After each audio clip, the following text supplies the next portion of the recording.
മുഖ്യമന്ത്രിയുടെ മകൾ വീണ വിജയന്റെ കമ്പനിക്കെതിരായ കേന്ദ്ര ഏജൻസിയുടെ അന്വേഷണത്തിന് പിന്നിൽ കോൺഗ്രസ് ബിജെപി ഗൂഢാലോചനയെന്ന് സിപിഎം കേന്ദ്ര കമ്മിറ്റി അംഗവും മുൻ മന്ത്രിയുമായ എ.കെ. ബാലൻ.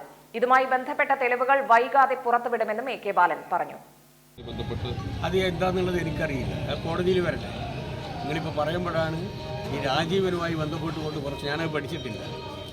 എന്തായാലും കോടതിയിൽ വരട്ടെ, കോടതിയിൽ വെച്ചിട്ട് നമുക്ക് കാണാം. തെറ്റ് ചെയ്തിട്ടുണ്ടെങ്കിലല്ലേ പേടിക്കേണ്ടത്, അല്ലാതെ ഞങ്ങൾക്ക് പേടിക്കേണ്ട യാതൊരു ആവശ്യമില്ല.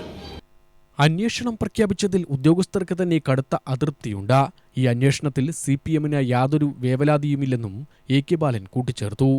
ഇത് വിജിലൻസ് കോടതിയിൽ വന്ന സമയത്ത് മൂവാറ്റുപുഴ വിജിലൻസ് കോടതി എടുത്തെറിഞ്ഞൊരു കേസല്ലേ ഇത്. ലോക്കൽ സ്റ്റാൻഡ് ഇല്ലാന്ന് പറഞ്ഞു. അതിൻ്റെ മുകളിൽ റിവിഷൻ പെറ്റീഷൻ കൊടുത്തിട്ട് പിണറായിക്കും വീണക്കും നോട്ടീസ് കൊടുക്കണോ എന്ന കാര്യത്തിൽ പോലും ഹൈക്കോടതിക്ക് തീരുമാനത്തിലെത്താൻ കഴിഞ്ഞിട്ടില്ല. അതായത് പ്രൈമാ ഫേസി കേസില്ല എന്നുള്ളത് കൊണ്ടാണ്.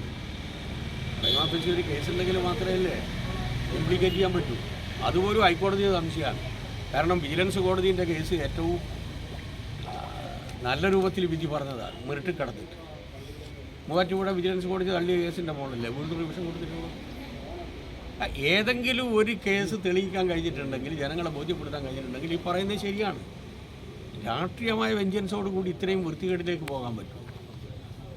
അതുകൊണ്ടാണ് അവരുടെ പരിപാടികളെല്ലാം പൊളിഞ്ഞത്. 10 ആളെ സംഘടിപ്പിച്ചിട്ട് പ്രക്ഷോഭം നടത്തിട്ടെ, അതിന് വരെ ചെരിപ്പെറിഞ്ഞിട്ടും കല്ലുകൊണ്ടെറിഞ്ഞിട്ടും മുട്ട കൊണ്ടെറിഞ്ഞിട്ട് എന്ത് കാര്യം? മുഖ്യമന്ത്രിൻ്റെ നേരെ മുഖത്തിന് നേരെ ഒരു ചെരുപ്പെറിഞ്ഞത് കൊണ്ടോ ഒരു മുട്ട എറിഞ്ഞത് കൊണ്ടോ കേരളത്തിലെ പ്രതിപക്ഷത്തിന് എന്തെങ്കിലും ഗുണം കിട്ടുമോ? എന്തെങ്കിലും തെറ്റ് ചെയ്തിട്ടാണെങ്കിൽ തിരക്കേടില്ല. തെറ്റ് ചെയ്തത് ചൂണ്ടിക്കാണിച്ചു കഴിഞ്ഞാൽ ഏത് പ്രതിപക്ഷ അല്ല ആര് പറഞ്ഞാലും ഞങ്ങൾ തിരുത്താൻ തയ്യാറാണ്. കൃത്യമായി ഇന്നലെ നമ്മുടെ പാർട്ടിയുടെ സംസ്ഥാന സെക്രട്ടറി പറഞ്ഞില്ലേ, ആരുടെ ഭാഗത്ത് വിമർശനം വന്നു കഴിഞ്ഞാലും ഞങ്ങൾ തിരുത്താൻ തയ്യാറാണ്. തിരുത്തേണ്ടതുണ്ടെങ്കിൽ അപ്പം തന്നെ ഞങ്ങൾ തിരുത്തും. സർക്കാരിനെതിരെ ഉന്നയിച്ച ആരോപണങ്ങൾ ഒന്നും തെളിയിക്കാൻ കഴിയാത്ത സാഹചര്യത്തിൽ പ്രതിപക്ഷ നേതാവ് വി.ഡി. സതീശൻ ഇനിയെങ്കിലും ഈ പണി നിർത്തണമെന്ന് എ.കെ. ബാലൻ പറഞ്ഞു. എന്തിനാ വികസനത്തിന് ഈ രൂപത്തിലുള്ള ഉടക്ക് വെക്കുന്നത്? എന്താ അതുകൊണ്ട് അവർ ഉദ്ദേശിക്കുന്നത്?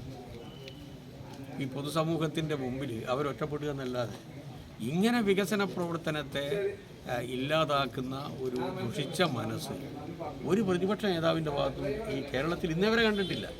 ഞാനിത് സത്യസന്ധമായിട്ട് പറയാം. എന്ത് പറഞ്ഞു കഴിഞ്ഞാലും കൊടുക്കാണ് അദ്ദേഹം പറഞ്ഞത്. ഹൈക്കോടതിയുടെ വിമർശനം പ്രതിപക്ഷ നേതാവിന് കനത്ത തിരിച്ചടിയാണ് ഉണ്ടാക്കിയത്. എന്തിനും ഉടക്കു പറയുന്ന ഇതുപോലൊരു പ്രതിപക്ഷ നേതാവിനെ കേരളം കണ്ടിട്ടില്ലെന്നും രമേശ് ചെന്നിത്തലയേക്കാൾ മികച്ച പ്രതിപക്ഷ നേതാവാണ് താനെന്ന് വരുത്താനാണ് സതീശന്റെ ശ്രമമെന്നും എ.കെ. ബാലൻ പറഞ്ഞു. രമേശ് ചെന്നിത്തലയേക്കാളും ഏറ്റവും വലിയ പ്രതിപക്ഷ നേതാവ് ഞാനാണെന്ന് തെളിയിക്കുന്നതിന് വേണ്ടി ആ വ്യഗ്രതയിൽ എന്തും പറയുകയാണ്. ഏതെങ്കിലും കേസ് അദ്ദേഹം ഉയർത്തിക്കൊണ്ടുവന്നത് തെളിയിക്കാൻ കഴിയില്ല. കോടതിയിൽ എത്ര കേസുകളാണ് ആരോപണങ്ങളായി കൊണ്ടുവന്നത്? ഏതെങ്കിലും ഒരു കേസ് തെളിയിക്കാൻ കഴിയില്ല. ഇനിയെങ്കിലും ഇത് അവസാനിപ്പിക്കുന്നതല്ല. ഇവർ തമ്മിലുള്ള ഗൂഢാലോചന ഈ ഞങ്ങൾ പുറത്തു കൊണ്ടുപോകും, അക്കാര്യത്തിൽ യാതൊരു സംശയവും. UTV news, Palakkad.